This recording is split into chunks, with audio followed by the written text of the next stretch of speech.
Hello students, मैंने एक video upload किया था जिसमें मैंने आपको बताया था कोर्सेज अलोंग विद बीकॉम के बारे में, यानी कि बीकॉम के साथ आप कौन कौन से कोर्सेज कर सकते हैं। तो बहुत सारे कोर्सेज के बारे में बताया था और मैंने ये भी बोला था अगर किसी कोर्स के बारे में आपको डिटेल इन्फॉर्मेशन चाहिए तो कमेंट करना। तो कुछ बच्चों के कमेंट आए कि सर सीए के बारे में बताइए डिटेल के अंदर। इस वीडियो के अंदर मैं सीए के बारे में आपको डिटेल में बताने वाला हूँ। अगर इस वीडियो को आप पूरा ध्यान से देखते हैं तो आपको सीए की सारी इन्फॉर्मेशन मिल जाएगी। फिर आपको कोई भी कंफ्यूजन भी नहीं रहेगा और इधर उधर के और वीडियो आपको देखने की ज़रूरत नहीं पड़ेगी। ओके, तो सीए मीन्स होता है चार्टर्ड अकाउंटेंट। चार्टर्ड अकाउंटेंट एक प्रोफेसर ही होता है, एक तरह प्रोफेशनल है ना, मतलब सर्विस प्रोवाइड कराता है। जो भी सीए बन जाता है ना वो सर्विस देता है। जैसे डॉक्टर होता है ना वो सर्विस देता है, कोई प्रोडक्ट नहीं बेचता है। जैसे टीचर एक सर्विस देता है, तो चार्टर्ड अकाउंटेंट भी एक सर्विस प्रोवाइड कराता है अपने क्लाइंट को। ये सीए कोर्स जो इंस्टीट्यूट करवाता है उस इंस्टीट्यूट का नाम है ICAI, यानी कि institute of chartered accountant of India.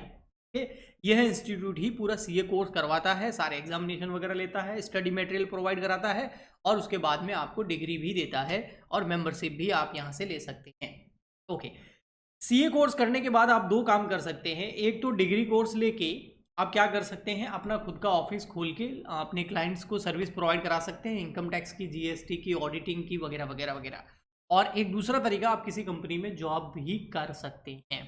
Okay, अब बात करते हैं एलिजिबिलिटी की कि भाई इसकी एलिजिबिलिटी क्या है, कौन अप्लाई कर सकता है। तो 12th पास स्टूडेंट अगर अप्लाई करता है तो वो एग्जामिनेशन देने के लिए जो है एलिजिबल हो जाता है। वैसे रजिस्ट्रेशन क्लास 10th पास स्टूडेंट भी करा सकता है, बट एलिजिबल एग्जाम के लिए बच्चा तभी होगा जब वो क्लास 12th पास कर लेगा, चाहे वो कॉमर्स से किया है या अदर स्ट्रीम से किया है, उससे कोई फर्क नहीं पड़ता है। हाँ, कॉमर्स वाले को कुछ बेनिफिट होते हैं, वो है कि भाई उसको पहले से ही बहुत सारी चीज़ें, अकाउंटेंसी वगैरह पहले से ही उसको समझ आ जाती है, जिसकी वजह से उसको पढ़ाई करने में, अपनी प्रिपरेशन करने में बहुत हेल्प मिलती है। सीए में एंटर होने के दो रूट हैं। ओके, ये एक प्रोफेशनल कोर्स है और इसमें आप एंट्री ले सकते हैं। एंट्री लेने के दो रूट है, एक है फाउंडेशन रूट। मैं दोनों रूट के बारे में आपको अच्छे से बताता हूँ। एक है फाउंडेशन रूट, ठीक है, और एक है डायरेक्ट रूट। आप ध्यान से पूरा वीडियो देखना, आपको बहुत सारी चीज़ें एक्सप्लेन कर दूंगा, सब कुछ एक्सप्लेन कर दूंगा। इसमें पैसा वगैरह कितना लगना है, फीस वगैरह कितनी लगनी है, क्या चीज़ है, कितना टाइम लगना है, सब हम डिस्कस करेंगे। ओके, अब बात करें अगर फाउंडेशन। फाउंडेशन कोर्स के अंदर क्या होता है, आप जो है यहाँ पर 12th पास होने के बाद में, 12th पास जैसे आपने 12th पास करी, आप सीए फाउंडेशन के लिए एलिजिबल हो जाते हैं। ये फाउंडेशन, और सीए फाउंडेशन के अंदर आपको एग्जाम देने होते हैं। इसमें 4 पेपर होते हैं। कितने होते हैं? 4 पेपर होते हैं, 4 पेपर होते हैं।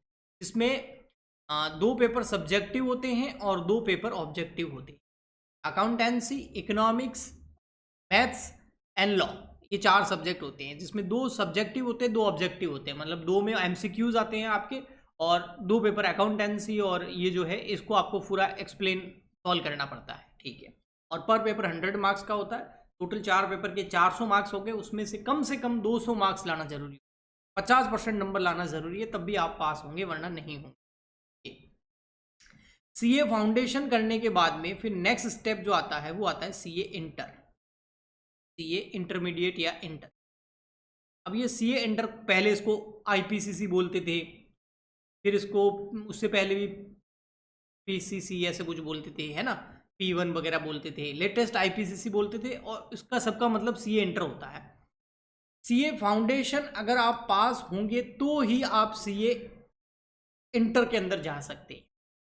जब तक सीए फाउंडेशन पास नहीं होंगे आप सीए इंटर में नहीं जा सकते। ओके, अब सीए इंटर के अंदर टोटल 8 पेपर होते हैं। कितने पेपर होते हैं? 8 पेपर होते हैं, 8 पेपर, और सारे के सारे सब्जेक्टिव पेपर होते हैं, ऑब्जेक्टिव नहीं होते, एमसीक्यू नहीं होते हैं। 8 पेपर जो है वो 2 ग्रुप में बांटे गए हैं, एक है ग्रुप फर्स्ट, एक है ग्रुप सेकंड। ओके, और ग्रुप फर्स्ट में है 4 पेपर, ग्रुप सेकंड में है 4 पेपर, ठीक है। अब ग्रुप फर्स्ट के अंदर या ग्रुप सेकंड के अंदर आप चाहे तो 8 पेपर एक साथ दे सकते हैं, आप चाहे तो ग्रुप फर्स्ट पहले दे सकते हैं, ग्रुप सेकंड बाद में दे सकते हैं, लेकिन ग्रुप फर्स्ट पास होना जरूरी है। अगर आप ग्रुप फर्स्ट केवल पास कर लेते हैं पहले, तो फिर आपकी स्टार्ट हो जाती है ट्रेनिंग।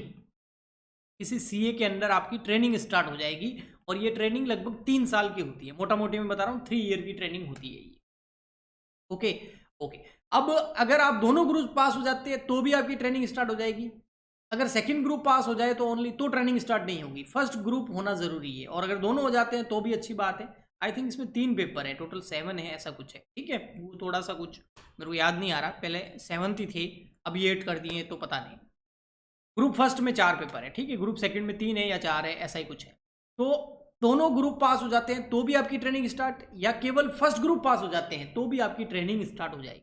और ये ट्रेनिंग 3 साल की होती है। किसी सीए के अंडर में आपको पूरा काम सिखाया जाता है कि सीए काम करता क्या है।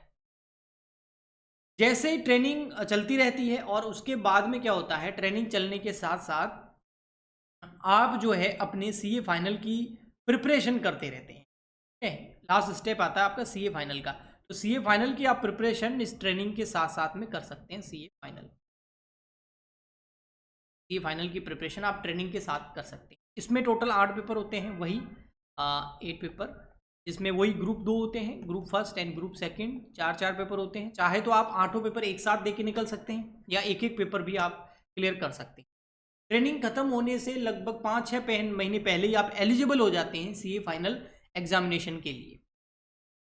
तो यहाँ पर देखा जाए तो 3 मेन स्टेप है, एक है सीए फाउंडेशन, एक है सीए इंटर, और एक है सीए फाइनल।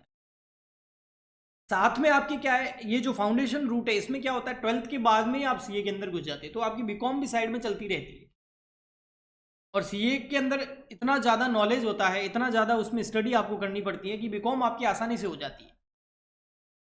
और बीकॉम ऑनर्स करे तो और बढ़िया रहता है। लेकिन बीकॉम ज़रूरी है। अगर कोई ऐसा स्टूडेंट है जो सिविल सीए कर रहा है तो गड़बड़ हो जाएगी। बीकॉम ग्रेजुएशन बहुत कंपलसरी है। ओके, तो बीकॉम के साथ में आप सीए फाउंडेशन, फर्स्ट ईयर में आप होंगे तब सीए फाउंडेशन चल रहा होगा, और फटाफट पास हो जाते हैं तो फिर सेकेंड ईयर में आते आते आपकी सीए इंटर, और फिर फाइनल ईयर इधर कंप्लीट हो जाती है, उधर आप फिर उसके बाद 1 साल बाद में आपकी सीए फाइनल की एग्जामिनेशन भी ड्यू हो जाती है। ये था एक आपका फाउंडेशन रूट बोलते हैं इसको।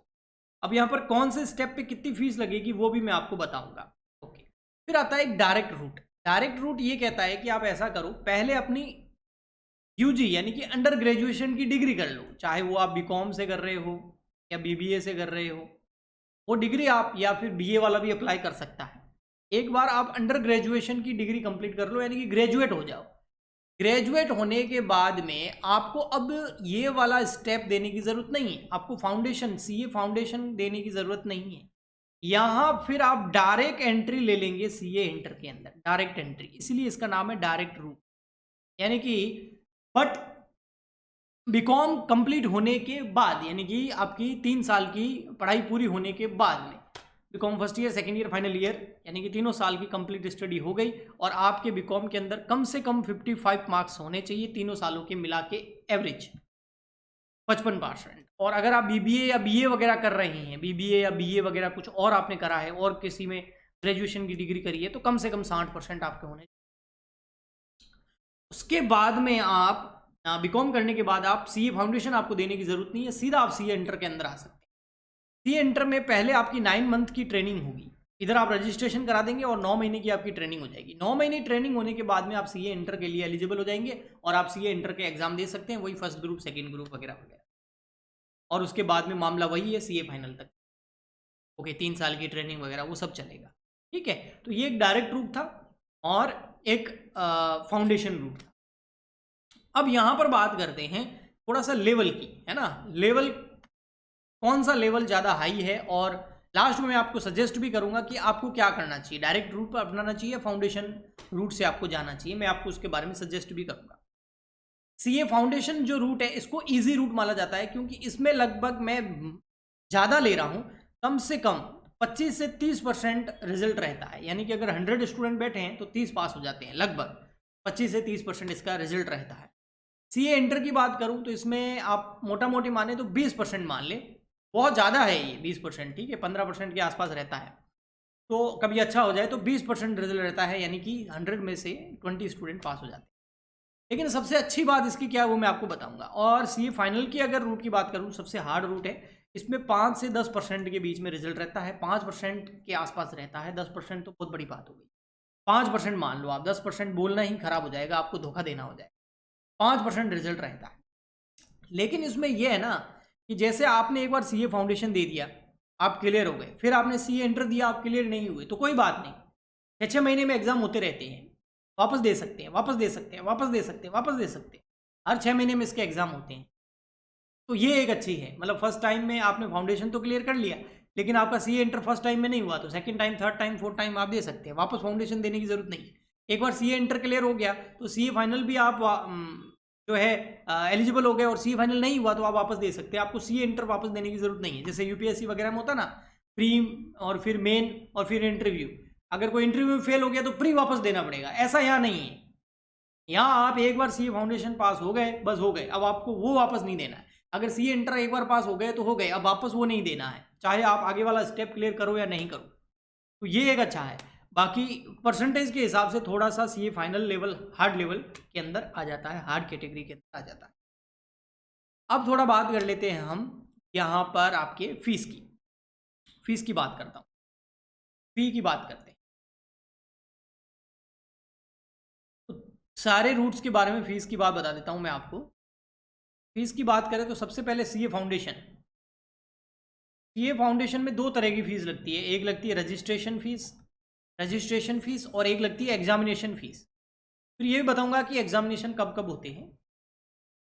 तो इसमें जो रजिस्ट्रेशन फीस लगती है वो लगती है 9,800 रुपये। ये ICAI जो है ना, institute of chartered accountant of India, उसकी वेबसाइट पे जाके आपको सीए फाउंडेशन का रजिस्ट्रेशन कराना पड़ता है 12th पास होने के बाद में। तो आपके वहाँ 9,800 रुपये लगेंगे रजिस्ट्रेशन फीस के, और एग्जामिनेशन फीस लगेगी आपकी 1,500 रुपये। आप बोलेगे 9,800 रुपये, बेटा ये जिस लेवल का कोर्स है ना, इस लेवल का कोर्स अगर आप जाके साइंस में या फिर इंजीनियरिंग वगैरह करते हैं ना तो लाखों रुपए लगते हैं। ये साइंस में जैसे जो MBBS वगैरह करते हैं ना, उस लेवल का कोर्स है, लेकिन पैसा उतना नहीं लगता है, पैसा बहुत कम लगता है, बहुत सस्ता कोर्स है, लेकिन लेवल उनके जैसा है। ओके, तो आप फीस की बिल्कुल चिंता मत करना, क्योंकि फीस बहुत कम है। मैं आपको पहले से ही क्लियर कर रहा हूं, क्योंकि इसी लेवल का आप कोई और कोर्स करेंगे ना तो वहां पर आपके लाखों रुपए लगने हैं, 100% एक साथ लगने हैं वो। यहां पर पहली बात, बहुत कम पैसा लगना है, वो भी टुकड़ों में लगना है। यहां एक चीज लगती है, वो है मेहनत, और वो फुल लगती है। हाँ, यहाँ पर बात कर लें अगर कि भैया इसके एग्ज़ाम कब होते हैं, तो इसके एग्ज़ाम साल में 2 बार होते हैं। एक होते हैं मई या जून महीने में, और एक होते हैं नवंबर या फिर दिसंबर महीने में। साल में 2 बार होते हैं। अगर मई एंड जून महीने में आपको एग्ज़ाम देने हैं तो आपको रजिस्ट्रेशन कराना पड़ेगा 1 जनवरी से पहले, और नवंबर या दिसंबर में आपको एग्ज़ाम देने हैं तो आपको रजिस्ट्रेशन कराना पड़ेगा 1 जुलाई से पहले पहले। अगर 1 जनवरी को आप रजिस्ट्रेशन करवा देते हैं तो मई जून में एग्ज़ाम दे सकते हैं। 1 जुलाई से आप रजिस्ट्रेशन कराते हैं तो नवंबर, या 1 जुलाई से पहले पहले तो नवंबर या दिसंबर में आप जो है एग्ज़ाम दे सकते हैं सीए फाउंडेशन का। एक बार रजिस्ट्रेशन कराने के बाद आई थिंक 7-8 अटेम्प्ट मिलते हैं इसमें। बार बार आपको रजिस्ट्रेशन नहीं कराना होता। एक बार 1 जुलाई में करा दिया, मान लेते हैं मई जून में आपने एग्जाम नहीं दिया तो नवंबर दिसंबर में दे सकते हैं, फिर अगले मई जून में दे सकते हैं, नवंबर दिसंबर, बार बार रजिस्ट्रेशन नहीं कराना पड़ता। हाँ, एग्जामिनेशन फीस आपकी बार बार लग सकती है। ओके, फिर आता है आपका ये क्लियर करने के बाद में सीए फाउंडेशन। थोड़ा सा वीडियो लंबा हो जाएगा क्योंकि मैं पूरी डिटेल देने वाला हूँ आपको। सीए फाउंडेशन के बाद में सीए इंटर। अब सीए इंटर के बारे में सुनिए। सीए इंटर में जो है आपके 2 ग्रुप हैं और उनका रजिस्ट्रेशन फीस है उनका दोनों ग्रुप का मिला के 18,000 रुपये, और एग्जामिनेशन फीस जो है वो आपकी लगनी है 2700 रुपये। और इसके एग्ज़ाम भी साल में 2 बार होते हैं, और रजिस्ट्रेशन वगैरह तो अब में तो वो ऐसा है नहीं कुछ, क्योंकि फाउंडेशन क्लियर होने के बाद तुरंत ही आपको रजिस्ट्रेशन करवाना होता है। जैसे फाउंडेशन का रिजल्ट आया और फिर आपको सीए इंटर का जो है रजिस्ट्रेशन कराना है, 18,000 रुपये लगेंगे, 2700 रुपये जो है कि एग्जामिनेशन फीस। उसके बाद में आपका आता है सीए फाइनल। लेकिन सीए फाइनल और सीए इंटर के बीच में गैप होता है। सीए फाइनल और इंटर के बीच में लगभग 2.5 ईयर का गैप होता है, 2.5 साल का गैप होता है। 3 साल की ट्रेनिंग होती है, लेकिन 2.5 साल का इनके एग्जाम के बीच में गैप होता है। तो आपको रजिस्ट्रेशन जो इसका करवाना होता है, तो इसके रजिस्ट्रेशन की फीस लगती है टोटल 22,000 रुपये, और इसके एग्जामिनेशन फीस लगती है 3,300 रुपये, 3,300। तो बहुत ज़्यादा कोई पैसा नहीं लगता है। अगर कंपेयर करें ऐसे ही किसी साइंस फील्ड या दूसरी फील्ड के एग्जामिनेशन से, तो वहाँ पर बहुत ज़्यादा रुपए लगते हैं, उनके मुकाबले ये बहुत कम है, ठीक है। और एक साथ नहीं देना है आपको, सबसे अच्छी बात ये, पर मेहनत बहुत ज़्यादा लगती है, कोर्स इसका बहुत लेंदी आता है, रिजल्ट इसका टाइट रहता है। तो ये हो गया आपका डिटेल। अब मैं बता देता हूँ, सॉरी ये डिप्लोमा कोर्स लास्ट स्लाइड्स थी वही है, हाँ। तो अब मैं बता देता हूँ आपको बीकॉम के साथ करना चाहिए सीए। अब बीकॉम के साथ अगर आप सीए करना चाहते हैं तो आपको कौन सा रूट अपनाना चाहिए, फाउंडेशन या फिर डायरेक्ट एंट्री, यानी कि बीकॉम के बाद, ये वही हो गया ना, बीकॉम के बाद, और ये हो गया बीकॉम के साथ। आपको मेरे हिसाब से कौन सा अपनाना चाहिए, तो वैसे तो वो आपकी सर्कमस्टांसेस के ऊपर डिपेंड करता है, आपकी परिस्थितियों के ऊपर डिपेंड करता है। बहुत सारे स्टूडेंट जिनकी फैमिली सपोर्ट करती है और वो पढ़ाई में अच्छे होते हैं, वे स्टूडेंट को मैं यही बोलूँगा, अगर आपकी फैमिली सपोर्ट कर रही है और आपको फैमिली बोल रही है कि भाई 5 साल हम 3-4 साल या 5 साल हम आपको दे रहे हैं, आप अपनी पढ़ाई करो, तब तक हम आपको बिल्कुल फ्री कर रहे हैं और आपको इसके बदले में जो भी आपकी फ़ीस वगैरह लगेगी वो हम भर देंगे, तो फिर आपको बिना किसी सोचे समझे, बिना किसी डाउट के सीए फाउंडेशन वाला रूट ही अपनाना चाहिए। क्योंकि 12th के बाद स्टूडेंट में जोश होता है, वो जोश के साथ कि 3 साल फालतू वो वेट क्यों करे, क्योंकि जब तक बीकॉम फाइनल होगी तब तक उसकी ट्रेनिंग चल रही हो, इंटर भी हो जाएगी तब तक उसकी, ओके, तो फिर वो 1 साल के अंदर फाइनल में चला जाएगा। लेकिन ऐसे स्टूडेंट जिनकी फैमिली सपोर्ट करना तो चाहती है लेकिन उनकी भी कुछ मजबूरियां हैं जिसकी वजह से वो नहीं कर पा रही हैं, ऐसे स्टूडेंट को अगर सीए बनना सपना है तो उनको मैं बोलूँगा आप बीकॉम के बाद कीजिए। तब तक जो है आप बीकॉम की अच्छे से स्टडी कर लीजिए और साथ में जॉब कर लीजिए और पैसा इकट्ठा कर लीजिए। बहुत सारे स्टूडेंट हैं, मेरे खुद के कुछ फ्रेंड्स थे जिन्होंने पहले जॉब करी, पैसा इकट्ठा किया, फिर उन्होंने अप्लाई किया। और ऐसा ज़रूरी नहीं है कि आप फर्स्ट ईयर में ही सीए फाउंडेशन के लिए अप्लाई कर सकते हो, सेकेंड ईयर में भी कर सकते हो, जब आपके पास थोड़ा बहुत पैसा इकट्ठा हो जाए, जितना खर्चा लगना है उतना, और आप पार्ट टाइम कहीं जॉब कर सकते हैं, और उसके बाद में भी आप बीकॉम के बाद में भी आप इस रूट से जा सकते हैं। लेकिन मैं सजेस्ट ये करूँगा, लेकिन किसी की मजबूरी हो तो फिर ये करें। इसके पीछे मेरा एक्सपीरियंस है, क्योंकि बीकॉम पास होने के बाद में स्टूडेंट कहीं ना कहीं स्टूडेंट नहीं रहता है, वो फिर वो एक का लेवल अलग हो जाता है, स्टूडेंट उनकी लाइन अलग हो जाती है, तो उस वजह से उसका फोकस उतना स्टडी पे नहीं रहेगा और 3 साल में फिर वो 12th वाली हार्ड मेहनत नहीं कर पाएगा। इसलिए मैं यही कहूँगा कि सी फाउंडेशन रूट सही रहता है, लेकिन किसी की मजबूरी हो तो फिर वो ये रूट भी अवेलेबल है। तो आई होप आपको काफ़ी सारी डिटेल यहाँ पर मिली होगी। हम मिलते हैं नेक्स्ट वीडियो में। अगर आपको और भी किसी कोर्स के बारे में जानना है जो आप बीकॉम के साथ कर सकते हैं, कमेंट करके बता देना, वीडियो जो है लाइक कर देना, चैनल को सब्सक्राइब कर लेना। हम मिलते हैं नेक्स्ट वीडियो में। बीकॉम में हम आपकी हेल्प कर ही रहे हैं, बीकॉम के बहुत सारे कोर्सेज हमारे ऐप पे चल ही रहे हैं, कोशिश करेंगे कि सीए के कोर्सेज भी जल्दी स्टार्ट कर दें। मिलते हैं नेक्स्ट वीडियो में, आज के लिए इतना ही, तब तक गुड बाय एंड